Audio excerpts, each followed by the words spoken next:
I don't think people really realize, that when you have an accident, the insurance company calls you, they're not calling you to help you, especially if it's the other person's insurance. They're calling you to get something on you so they don't have to pay the client.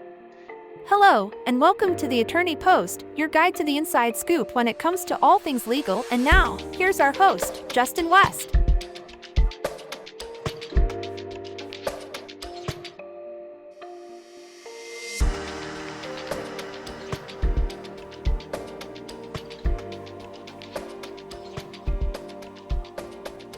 Alrighty. Hey, everybody, and welcome back to the Attorney Post, where we discuss what's going on in various facets of the law with attorneys at the top of their game to help you navigate the ins and outs of various legal fields and jurisdictions. Because, as I always say, if you don't know your rights, you don't have any. Today, I'm very pleased to be joined by Randy Ferguson, who runs the eponymous law firm that bears both his name and his sister's name, that is Ferguson and Ferguson. We'll jump right over here. How are you doing today, Randy? Good, very good. There you guys can see his website. As always, we will have a link in the description down below. That is fergusonferguson.com. Pretty easy to remember. They also have 24 hours, 7 days a week. Phone number available. Just call 256-534-3435. That's pretty easy to remember. And he is down in Alabama. He is an injury attorney in that neck of the woods. And so if you've been injured in any particular way, well, that's what we're going to be talking about today. And hopefully you guys will get a chance to meet Randy and feel very comfortable working with him and his law firm, should you unfortunately find yourself in the need of working with an injury attorney. Obviously, no offense to injury attorneys. I always hope that nobody ever needs you ever again, because we don't want people to get hurt. But obviously, it's just going to happen. It's a reality of life. So if you find yourself in that position, visit fergusonferguson.com. Before we get started, as always, we are going to read from two of our sponsors. Our first sponsor today is National ERC, which is actually right there. You may have noticed that the world went through a pandemic recently, and many businesses were forced to shut down, reduce their hours, had supply chain issues, interruptions, etc., and ultimately suffered from reduced revenue in 2020 and 2021. What you may not know is that Congress passed the CARES Act, which allocated $400 billion in stimulus funds for small businesses that never needs to be paid back. It's not a loan like the PPP or Paycheck Protection Program. It is essentially free money for your business that can be spent in whatever way you think makes the most sense. And right now, nationalerc.org is helping small businesses get the maximum amount of money that they can, and you can calculate and see how much you can get back by visiting nationalerc.org. The average small business they work with gets over $200,000 back that they can reinvest in their business and never needs to be repaid. The calculator is completely free, and there's never any fee unless they are successful in securing funding for you. However, with the debt ceiling negotiations going on, there's a good chance that a lot of this money is going to go away very soon. So if you've not taken advantage of it, you should definitely look into it now. Visit nationalerc.org.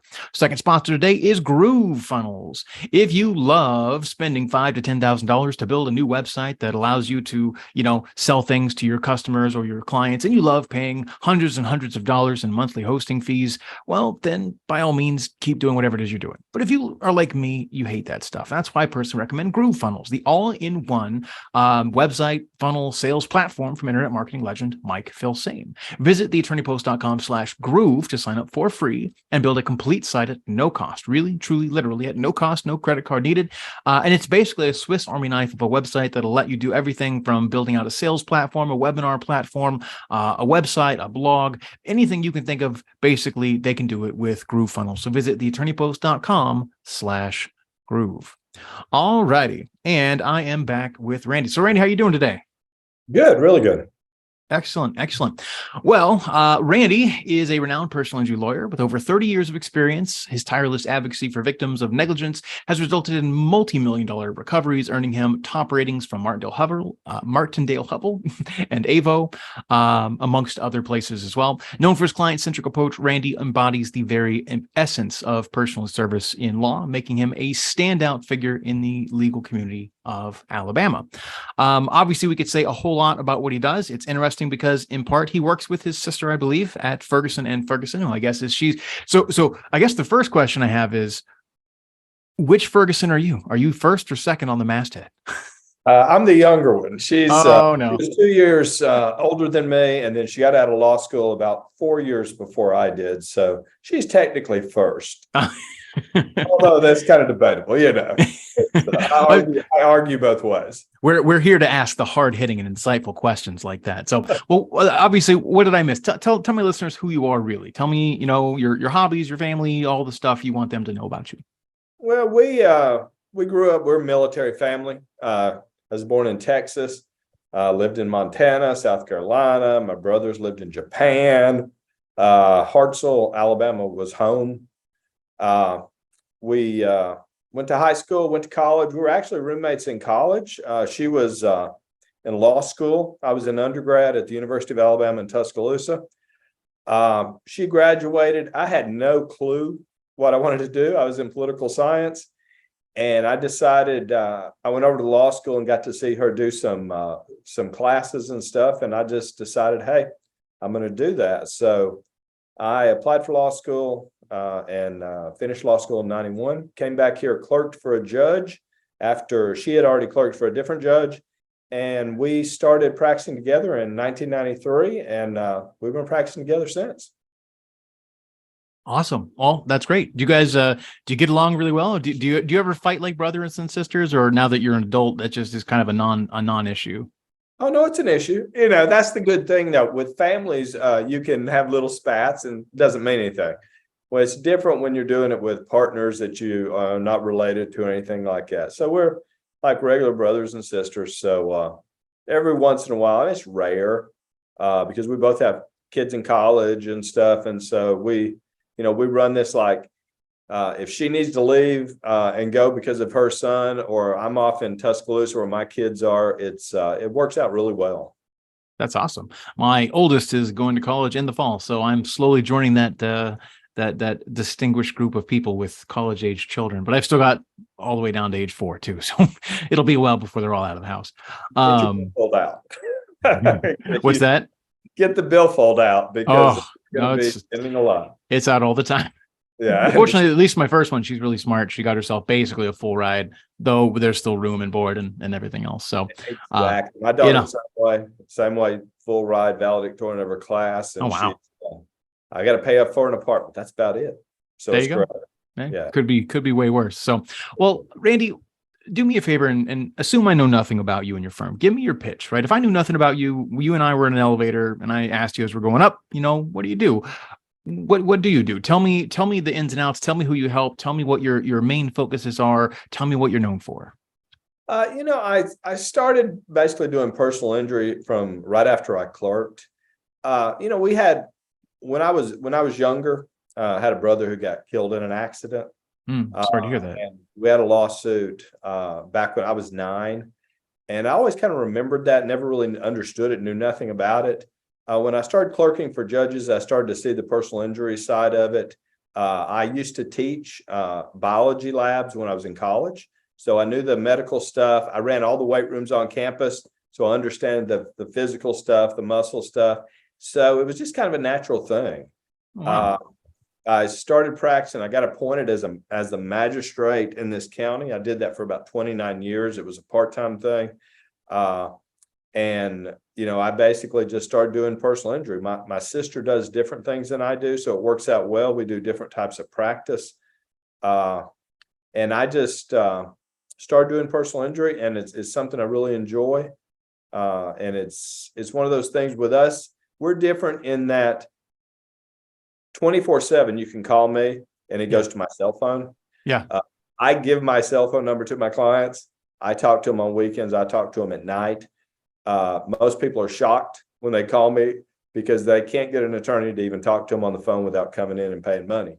Yeah. We don't do that. We don't charge anyone to talk to us ever on the phone or in person. That's and awesome. So we try to treat people the way we would want to treat family and like we'd want to be treated. Awesome. I say this to my listeners all the time, and I know injury law, you get a bad rap sometimes, the ambulance chasers or whatnot, but I've always been a firm believer that what you guys do is you really are kind of you're a safety, you're a stopgap in society, and you are there to help people when they're at their lowest. Sometimes, when they're despondent, they don't know what they can do. And I love the way that you guys operate, because I'm sure you work like most attorneys. Basically they can come in and get a free consultation, and you do all the heavy lifting. I'm assuming I didn't actually check your site, but I think that 99.9% of your attorneys work that way. There's never a fee unless you secure a judgment or something like that for them. Is that correct? Oh, of course. Yeah. You never pay us anything under any circumstances unless we win your case. We do that just basically because most people can't afford to hire an attorney. Yeah. It's different in other parts of the law, but we do it that way. And I agree with you. It's kind of, we try to stay away from the ambulance chaser stuff that you see. I've got a lot of friends who make jokes about all the television ads and all the billboards and all the craziness out there. And we don't advertise that way. That's not the way we do things. And so, we try to do things in a classy, professional way that you're not going to be embarrassed when somebody asks you who your attorney is, that it's us. It's that guy on the billboard who's always doing the thing.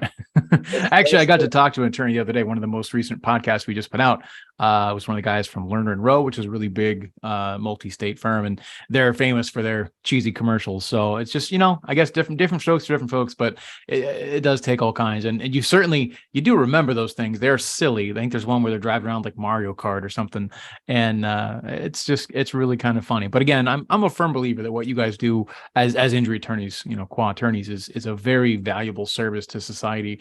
And I think there's other aspects of the law that are very, very important as well. Criminal defense is very important. I don't know if I have the heart to do that, or if I was ever to look into law school, or even family law, like dealing with separating families and child custody and all that stuff. That feels like it'd be really hard. I've always thought, I thought that personal injury sounded like the type, if I was ever to go into law school, I used to take the LSAT for fun, but if I ever went into law, I would really strongly consider injury law, because I think that what you guys do I think it's a noble profession. Again, there's all the jokes and everything else. What's the joke I just heard the other day, again, like 100 times? What do you call 1,000 attorneys at the bottom of the ocean? A good start. Yeah, I agree. Yeah, my sister is a divorce attorney, and I wouldn't do it for anything. It's stressful. No one's ever happy, and so never had any interest in it. It was always personal injury. It was just something that I fell into, and as I always wanted to do after that. That's awesome. Well, Randy, I know you've been practicing for a long time. I'm sure you've had a number of successes. I'm sure you've had a number of failures. I'm a firm believer, I think most people are, that sometimes failure is our biggest teacher.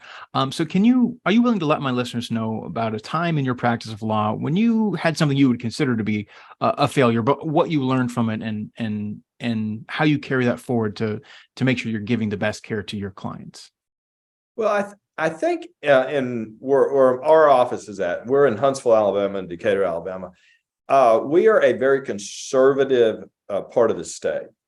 And I think I was told early on, medical malpractice cases cannot be won in this area at all, because we're known for engineers who measure everything to the 100th percent, and that they're very difficult cases to win in general.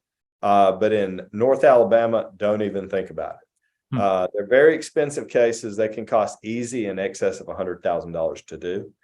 And about 99% of the ones in this county, you lose. Even if you get to a jury, you lose. Wow. So I was told that. I took one at one point, and it was a medical mal that we tried, and the jury couldn't determine if it was a nerve injury, if it was not a nerve injury, and learned early on, when you're going to spend that kind of money, number one, you have to have a very big return if you're going to spend $100,000. It's kind of like a slot machine. If you're going to put in $1, you want to win more than $1. Yeah. Chances are you're not going to win it. Yeah. So I learned early on here, and this is just in our part of the state, medical malpractice is not a case, number one, that you can win. And it has to be a very, very bad case to spend $100,000. Gotcha. So if somebody accidentally takes off the wrong leg, is there just no recourse, or is that one of the few exceptions where it's so obvious that there's something to be done? Because I have heard, and I've seen the statistics, that medical malpractice is arguably like the third leading cause of death in the country, right? So are people in North Alabama, are they just kind of, pardon the acronym, but SOL? Well, we have some good doctors. I mean, we have some very good physicians here, but usually the medical malpractice cases are not that clear. Rarely do you get one that clear where, they mark the wrong leg and take it off. In those cases, they're going to settle, but you ain't ever going to know about it. Yeah. Because most of the insurance companies insure all the doctors, the same insurance companies, and it's reportable, and they do not want to be found liable. Even if they're liable, they don't want to be found liable and it be out there that they lost a medical malpractice case. So even we have attorneys that we send these cases to in Birmingham and some of the other cities, and it's very rare to find one that they will even touch because they have to be really bad injuries. I heard an attorney told me once, if you walk into my office, you don't have a case because you have to have a major loss, like you said, or a death case to spend $100,000. If you mess up, if it's not, $1 million in damages, do you want to spend $100,000 to find out and roll the dice? Yeah. And so but there's some very good medical malpractice verdicts throughout the country. This is not the place for it, though, unfortunately. That's fascinating. Is that ever something you can get like a change of venue? I'm not sure exactly how the law would work in that situation. I'm just kind of curious now. Pardon me, probing. Normally, you can't change venue just because there are not good verdicts there. There are some big law firms throughout this country who are national, who go everywhere. They don't come here right now because big verdicts do not happen very often in this county. And so you can't change venue just because you don't think you can get a jury. Now, if a jury's biased for some reason, if it's on the news just constantly and you can't get a fair jury, yes, you can move it. You see that, though, in more like capital murders and stuff like that. You don't see it much on injury cases because most people don't know about an injury case unless it's really bad. Yeah. We've got some going right now that are death cases that were all over the news, and they haven't tried to move them. And so it's hard to move. Gotcha. No, that makes a lot of sense. So what would you say, and obviously the realm of personal injury is vast, and there's lots of things that go on in personal injury. What do you think are some of the more common cases you guys tend to deal with, or what are some of the ones that tend to be, I don't want to say it's always a home run, but I'm sure that the ones that you tend to bat closer to 1,000 on? Again, it all comes down to two things: liability and damages. So the most common one, of course, is the car accident, which includes, unfortunately, I've got one a couple of days ago, a motorcycle death case. Motorcycle deaths, most motorcycle accidents are death cases or very bad injuries. I do a lot of 18-wheeler accident cases, which again, they weigh about 80,000 pounds. Yeah. So if you hit somebody going, with that, it's going to do a lot of damage. Understand there are some very good people driving 18-wheelers. A lot of times they're not at fault for accidents. It's usually the other person, but when they're not, it's usually a bad injury. Settled a slip and fall yesterday for $115,000. It was more of a step in a hole that they knew was there, they didn't fix. And then the person at night was walking there and stepped in it, broke their ankle. We do a lot of premises type stuff. And all different things from slip and falls, trip and falls, to things falling in buildings, people getting hurt in grocery stores. And then, electrocutions. We do a lot of injuries in factories and those type of things. Gotcha. No, that makes sense. So that was all of that was a tail end talking about your biggest failure and what it taught you, obviously, which steer clear of med mal, sounds like, at least in general. But I'm sure you've had some big wins too. Can you tell my listeners about one or two of the cases you're most proud of? The feather in the cap, the thing that when you go to bed at night, you think about it like, oh yeah, that worked out great. It doesn't have to be a monetary win necessarily, but I know that sometimes you just really help people or families put all the pieces back and get back together, right? So what are a couple of the cases you've had over the years that you're most proud of? I think there's a couple. I think one that really stands out is on a Saturday. I let phone calls go to my cell phone. I got a call from South America. Oh, wow. And they called and said, look, my husband's there. He got killed. We had a television tower, 1,000 feet high, who 3 people were working on, and they hooked up some cables. They're working to fix it, and they accidentally basically put too much pressure on it and pulled it down. My client was 1,000 feet up, killed the first 2 people, automatically, or right Instantly, then, right then. Yeah. instant, yeah. And then my client was still alive.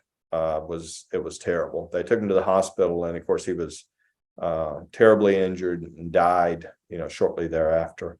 Another law firm out of Texas came in and represented, I think, 1 or 2 of the people, and then we worked with them. He had like a 2 or 3-year-old child, and so when we settled, and got it done, it was really good because I knew that child was going to be taken care of. Everything was structured so that child would get money when he got to like 20, 25, 30, 35, when he was mature enough to spend it and to take care of it.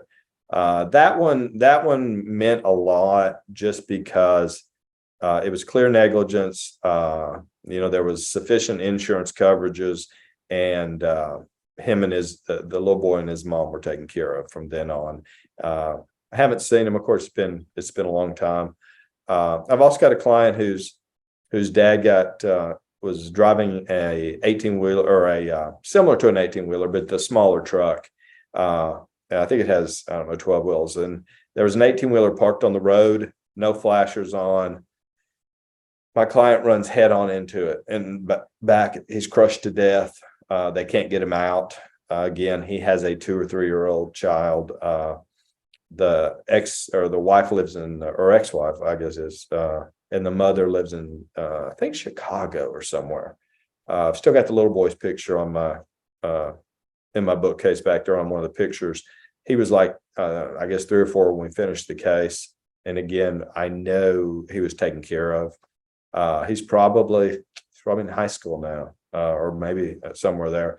And so I think children cases are really rewarding, because they're going to be taken care of, because when you lose a parent, there's only the Social Security or whatever, and sometimes they can't, the mother or the father can't take care of the child and raise them the way they would have been raised. So those cases really stand out.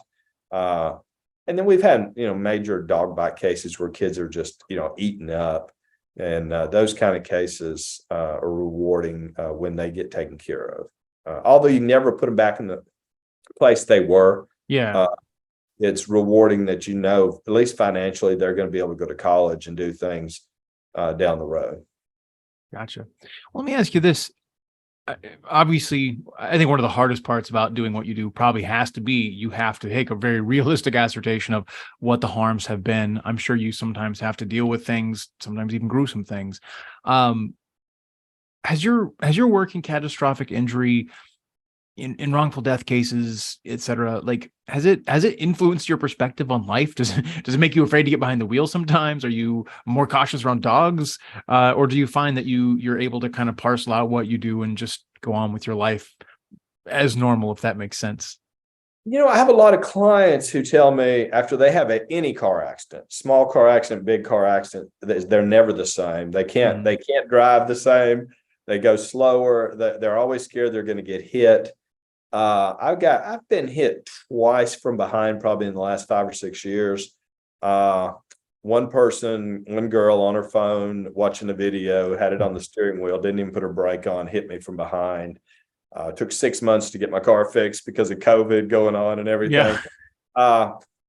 Doesn't really bother me that much. It does, I think, a lot of people. The other one, I got hit from behind also by a young guy.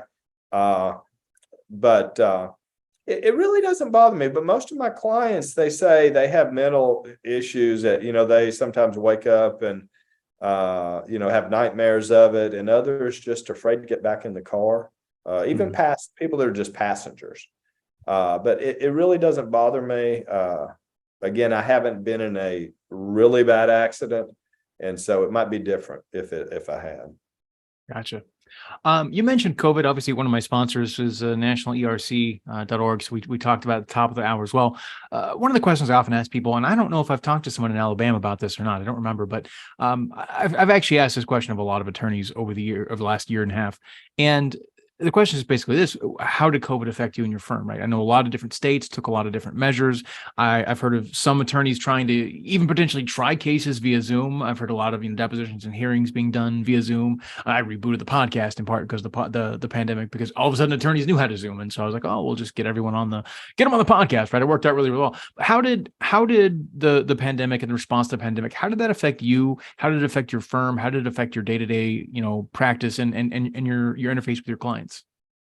Well, it pretty much shut down the court system. For a period of time, there were no cases. When it really kind of got really bad. What's interesting, I think, with it is the personal injury business slowed down because nobody was going anywhere. They weren't driving. They were, trying to avoid the grocery store, quick in, quick out. So the personal injury business slowed down a lot. Criminal business really did not slow a lot, but there was really no grand juries meeting and stuff. So there was no court. Now that changed later on when they started doing some Zoom hearings. Bankruptcy court, which my sister does bankruptcy and divorce, went to telephone. They were doing telephone stuff and Zoom stuff.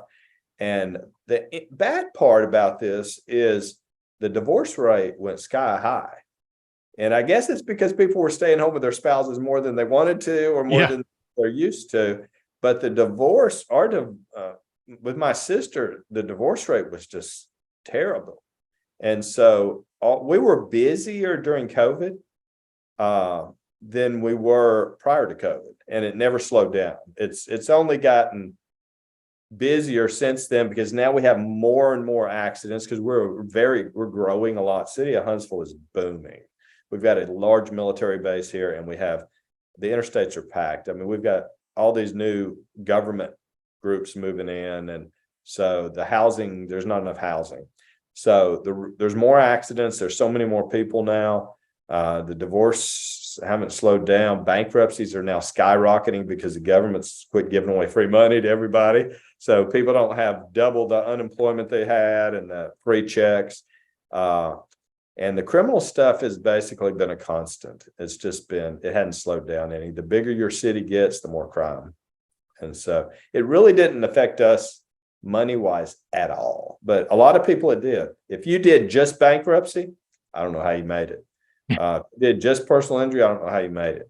But since we do different things, we had no problems. Didn't hurt us at all. That's crazy. I had a client who was an injury attorney in New York City. And before COVID hit, he was in one of those big, tall skyscrapers that New York is obviously famous for. And if I understand, I'm trying to remember the numbers exactly right, but pre-COVID, his building would regularly see, I want to say it was either something like 80,000 or like 180,000 people every single day would be in and out of that building because they would track, key card swipes and everything else. They knew roughly what the traffic was. And in the height of COVID, it was like 150 people. Like literally everything died. And he had the same issues. Like it's a good problem to have in some way. Like nobody's getting into car accidents. Well, at least people are okay, I guess. Obviously we didn't know what else was coming down the pike, and we don't have to talk about the actual pandemic itself per se, but it just is fascinating to see how many people have had similar experiences. What I find fascinating is I've talked to a couple of their family law attorneys, and some of them have said the exact same thing. Divorce skyrocketed. I've talked to probably about half of them, though, say had no measurable impact at all. They didn't see a spike. I'm really curious. I want to go back and even parse the data and figure out if certain regions where marriages are far more likely to fail if you're stuck with your spouse for a long time in a tight space, if it's a regional thing or if it just is everyone has their own. It's probably more just everyone has their own experience of it, but I find that kind of fascinating. So anyway. Yeah, I know the bankruptcy numbers dropped like a rock nationally. And that's because people were getting, there's a lot of money going out there. I have friends of mine who they were getting a lot more money than they were making to start with. I had friends who were still working full time that were getting all these government checks and stuff. So the bankruptcies just kind of disappeared, but that's all changed now. But I think and again, everywhere's different, but the divorce rate here is high, and there are higher divorce rates in some areas where there's military bases sometimes, just depending on, probably rural areas, maybe not quite as bad. But I don't know nationwide numbers on that, but just locally it went way up, but the accidents here went way down, way down. Gotcha. Well, again, it's just interesting. I think that is probably the case for a lot of areas, especially big cities. Everything just kind of slowed down and looked like a ghost town. I remember still seeing the pictures of like New York City, in the midst of the pandemic. There's nobody on the streets, and it looked like it was out of a sci-fi movie or something. Which global pandemics are kind of out of a sci-fi thing too. So it is what it is. Your gym's closed, your hair places, everything closed. So everything closed except for the grocery store and the gas station. Churches all shut down pretty much. It went online. So people just were scared to death of what was happening. Absolutely. You mentioned you grew up in a military family. How did your Army upbringing, your military upbringing, how did that affect you in your perspective on law and your perspective on justice? Well, my family was always early. We were on time. We were never late. It's not something that we did. My dad was very laid back. And when he retired from the military, he became a police officer. And it's something we just were raised. It was understood. You show up and you do what you say you're going to do. We make an appointment, we're going to be there. If we say we're going to do something, we're going to do it. And that's just the way we were raised. My brother, who got killed in an accident, again, he was going in the Air Force to be a navigator on fighter jets. And, it was just, he was that way. He was ROTC. He was strictly by the book. And that's just kind of the way when you see your older brother that way and your parents that way, that's just military. That's the way we were. And just how you're wired. you're wired. I'm here on time. That's why I talk to people at night. It's just depends on the way you were raised. Yeah. That's fascinating. I had another question for you, actually. I know that, especially, I'm sure, again, car accidents are one of your biggest things. That with every injury attorney I talk to, it's one of their biggest generators of clients, just people getting injured, because there's so many car accidents out there, right? What are some of the common tactics you think, or you find that insurance companies use that individuals who are in an accident should be aware of? And how do you navigate negotiations with insurance companies, to make sure that you're getting the best outcomes for your clients? Well, I think the first thing the clients don't realize is insurance companies are not on your side. They don't take your money wanting to pay out a bunch of money. They want to take your money and not pay any claims. They are a business. They're a business, and and I understand that. But I don't think people really realize, that when you have an accident, the insurance company calls you, they're not calling you to help you. Especially if it's the other person's insurance. They're calling you to get something on you so they don't have to pay the client. Now, Alabama is a very unusual state in what we're what's called a contributory negligence state. Most states are what's called comparative, and that's where you compare, if somebody's 60% at fault, then you can recover 60%. If you're 40%, you can't. Alabama's an all or nothing. So if you are 1% at fault, the insurance companies, they hang their hat on this and they say, well, you're 1% at fault, so we're not liable for anything. So, you're driving down the road, you touch the yellow line, the other drivers come in and he's in your lane drunk, screaming, I'm going to hit somebody. They can hang their hat and say, you're partially at fault. You were on the line. And they do it all the time. Oh, wow. I've got one I just looked at before I came in here. The girl's hit from behind by one car. She bumps into the car in front of her. And they say, well, the lane change you made was questionable. So we're going to deny the whole case. She's hit directly in the back in her lane when she gets hit. And that's what insurance companies do. It's a majority of the accidents where there's any kind of issue. They say you're partially at fault. You don't get anything. Now, the cases I handle in Tennessee, the death cases and stuff, they're comparative, completely different. And the other thing that I don't think people understand, especially in Alabama, is we have what's called a guest passenger statute. So if you're riding with somebody and they have an accident, you can't recover anything if they're at fault.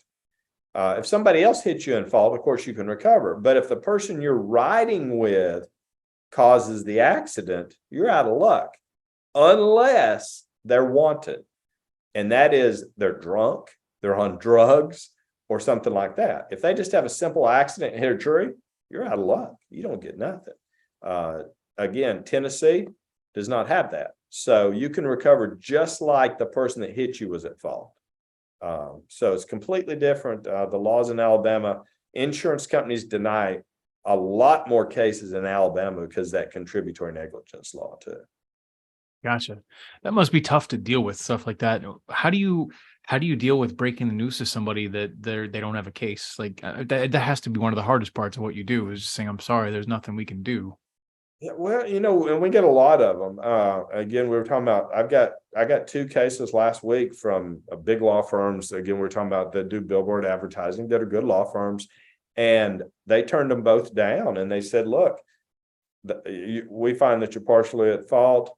Oftentimes we'll get those cases, we can still win them, and even get the insurance company to change their mind. But it's hard when, you have an accident. Had one recently with a client, and they had an accident, and the insurance company, said, we think you were driving for DoorDash. And she said, well, I wasn't driving for them at the time. Well, there was food in the car. And so they denied the case because her insurance policy says, we don't cover you if you're delivering food. You have to have a special insurance. Well, nobody knows that. So, I've got clients that work at Domino's. Well, Domino's doesn't tell them you've got to have insurance that provides when you're delivering food, it'll cover you.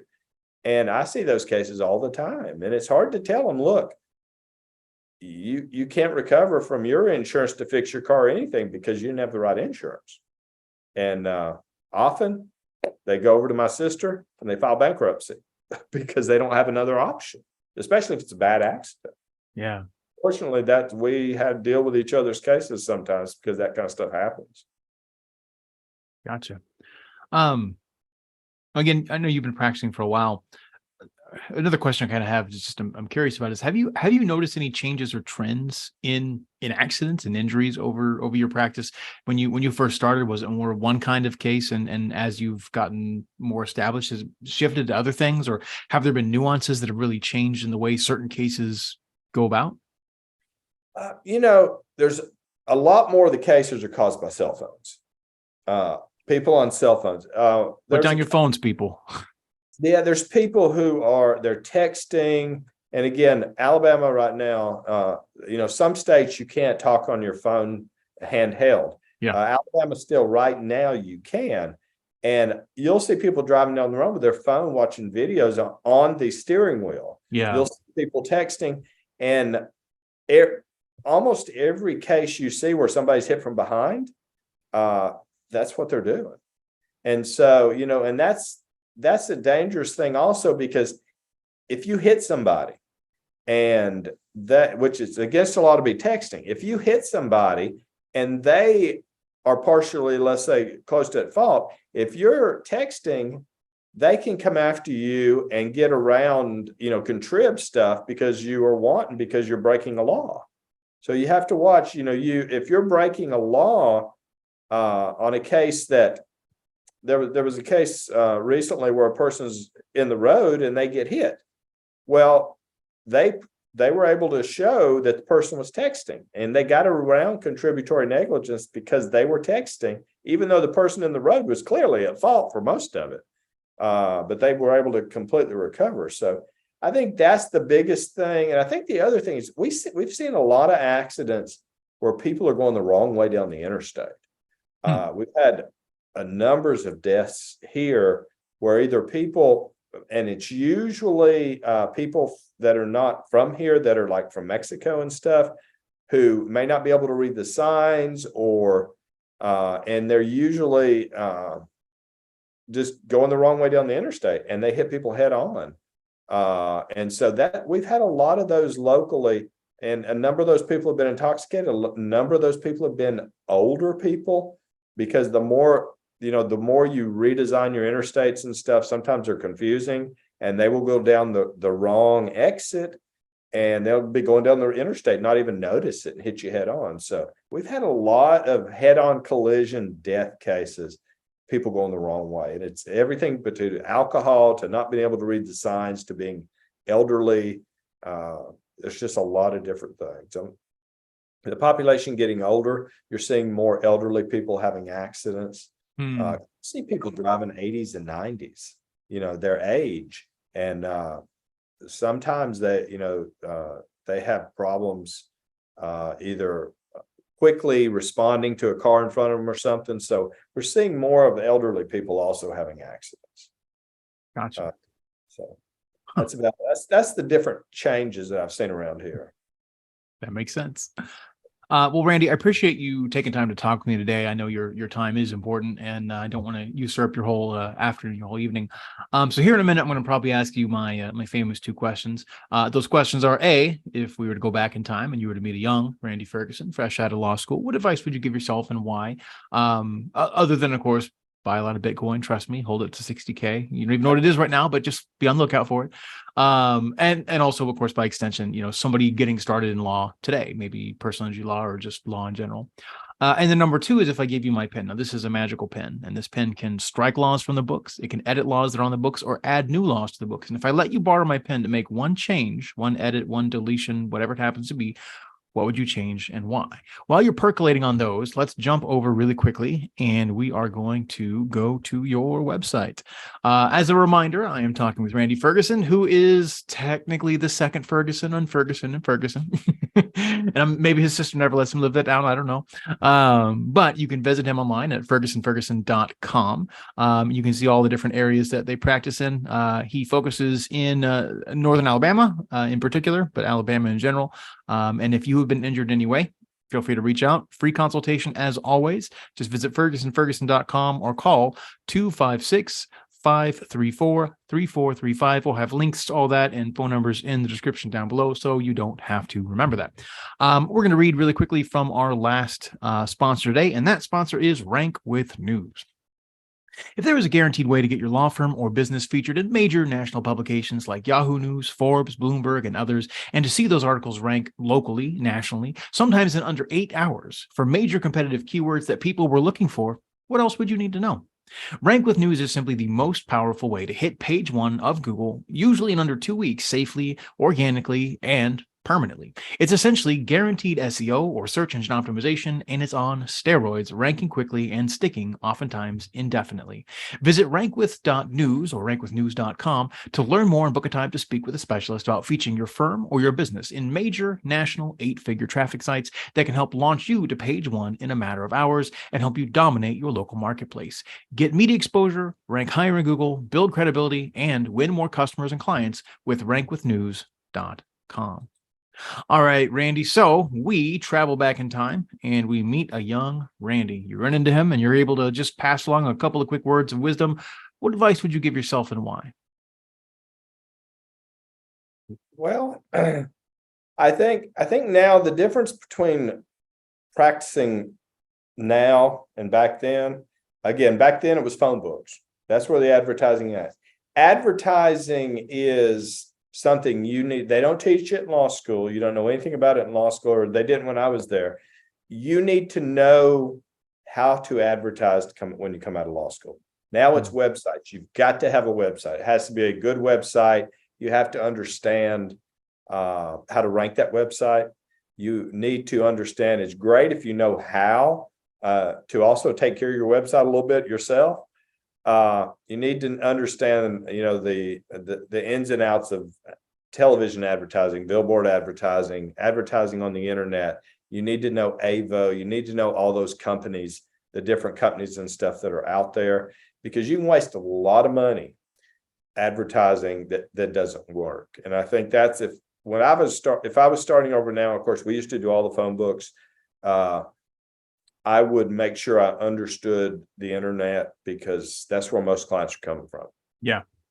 Well, everyone's online, and we all have our little personal computers in our pockets at all times, and occasionally causing accidents. A lot of people don't watch regular television anymore. Yeah. they do streaming and stuff, so they may never see commercials on television. Some people also skip all commercials. So it's one of those things is you really need to understand the internet, I think.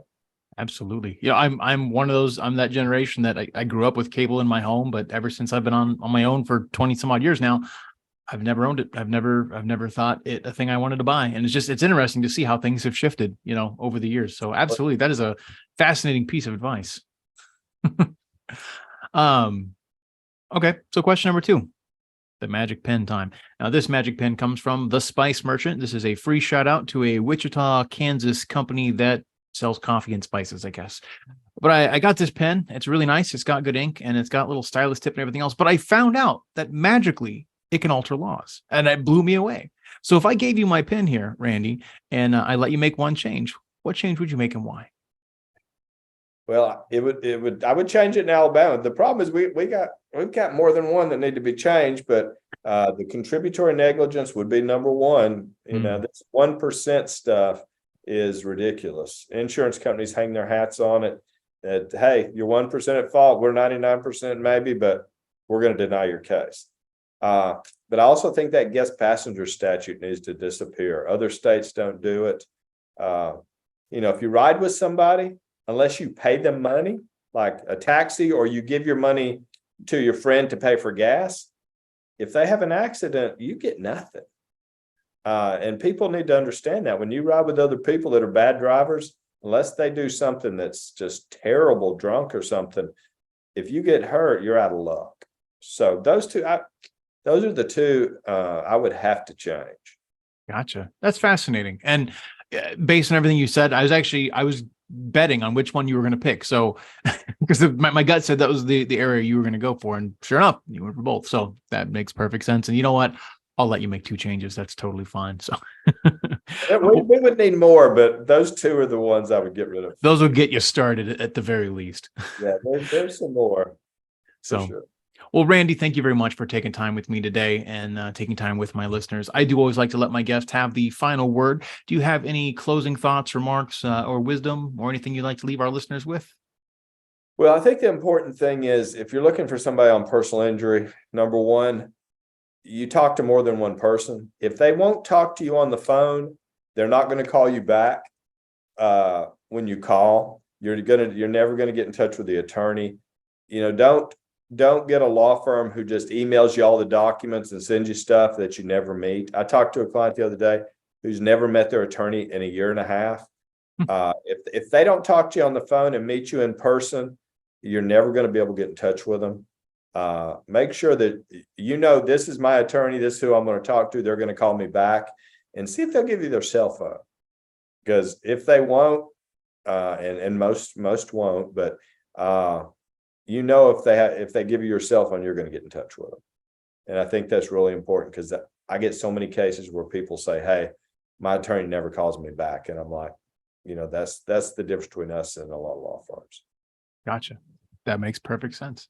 Well, Randy, thank you very much for taking time to talk with me today. Again, enjoyed the conversation. Had a good time and learned a little bit as well, especially about the ins and outs of medical mal and car accident law in Alabama. It makes me maybe personally not want to live there, but that's okay. Sometimes, yeah. Every state has its idiosyncrasies. No state is perfect, obviously. But thank you very much for joining us today on the podcast. This has been the Attorney Post. If you are watching this on YouTube, we always appreciate a like, a subscribe, a share, comment down below. If you find any other things about Alabama law that just drive you nuts, let us know, and we'll see if I can get the pen back to Randy. Maybe he can make another change. We'll see. As always, also, if you're listening on any of the podcast repositories, Apple, Stitcher, Spotify, Amazon, whatever it happens to be, we appreciate a like, subscribe, share, comment, rate, whatever they let you do. Helps us get the word out about the podcast. If you know somebody that has been injured, particularly in the state of Alabama, please feel free to share this with them as well. Help them get to know Randy and get help, the help that they need. As always, this has been the Attorney Post. I've been chatting with Randy Ferguson, the second half of Ferguson and Ferguson. And though this podcast does talk about legal topics, it does not itself replace the competent advice of a lawyer. This is not a legal consultation. And should you find yourself in need of legal help, please seek an attorney in your area who specializes in the area of law that you work in. Obviously, if you're in Alabama and you find yourself injured, it sounds like Randy has a great head on his shoulders and will be a wonderful resource, a wonderful defender to have in your corner. So again, please feel free to reach out to him. Links and phone number and everything else are in the description down below. That's fergusonferguson.com. And until next time, remember, this is Justin West signing off with the Attorney Post, saying, if you don't know your rights, you don't have any. Thanks for listening, guys, and take care. Be safe.